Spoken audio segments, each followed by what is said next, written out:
मैं सबसे पहले गंगा समग्र एवं संस्कृति दानापुर पटना को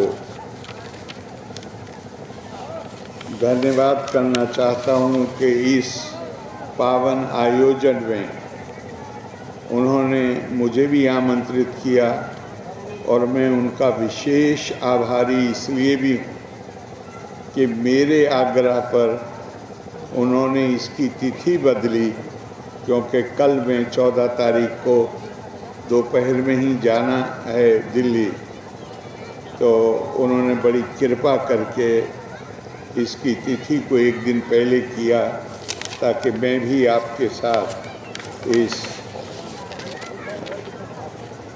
इन आनंददायक क्षणों में आपके साथ मौजूद रह सकूं। गंगा के महत्व पर जितना भी बोला जाए कम है। पूरी दुनिया में जो भी संस्कृतियाँ विकसित हुई वो नदियों के किनारे पे हुई। जीवन नदियों पर आधारित, लेकिन हमारे यहाँ जीवन तो आधारित है ही है, हमारी संस्कृति और हमारी संस्कृति भी आधारित है। और इस गंगा के साथ विशेष तौर पर हमारी श्रद्धा जुड़ी हुई। मैं खुद एक ऐसे गांव में पैदा हुआ हूं जहां जितनी दूर पे हम हैं इतनी दूर से हम गंगा जी पास से गुजरती हैं। और मैं सोच रहा था, अमरेंद्र जी, मुझे याद है अच्छी तरह बचपन में हमारे गांव के लोग, किसी को भयंकर सर्दी होती थी, और ये मैं सर्दियों के महीने की बात कर रहा हूँ, नज़ला ज़ुकाम होता था, तो मैंने कहते हुए सुना है, उस वक्त मैं बच्चा था छोटा, कि अरे कल सुबह ठीक हो जाएगा। कैसे ठीक हो जाएगा?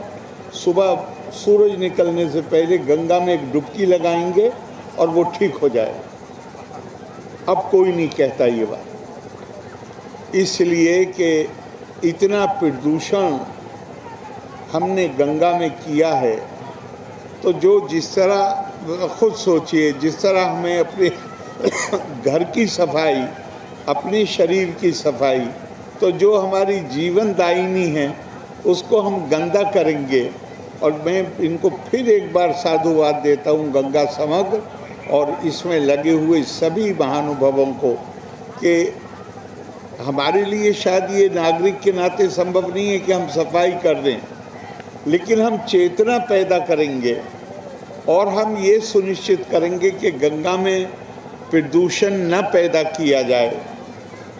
तो उसका दबाव सरकारें भी महसूस करेंगी, और सरकार के पहले से कार्यक्रम चल रहे हैं, नमामि गंगे या दूसरे कार्यक्रम है सफाई के।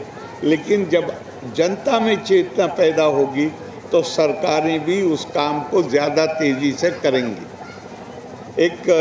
मैं इस वक्त कोई लंबा भाषण नहीं, लेकिन मुझे याद आता है गीता में भगवान कृष्ण अर्जुन से कहते हैं इष्टान भोगान हीवा देवा दास्यन्ते यज्ञ भाविता ते दत्तान अपिर्दाया एभ्या या भुंक्ते इस्तेना एवा सा।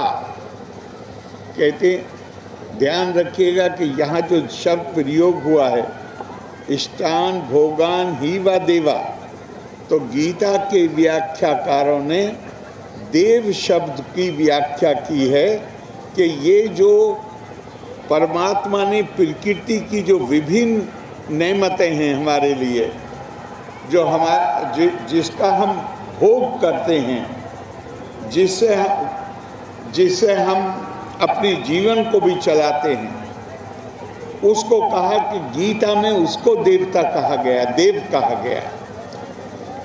तो कहते हैं कि जब आप इन प्राकृतिक संसाधनों का उपयोग अपने हित में करते हैं, उससे फायदा उठाते हैं, संपदा पैदा करते हैं, और उसके बाद ध्यान करिएगा, बड़ा ही मार्मिक इसकी व्याख्या की है।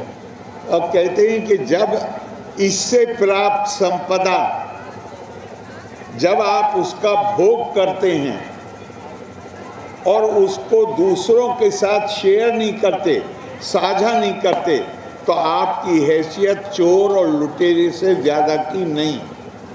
अब हम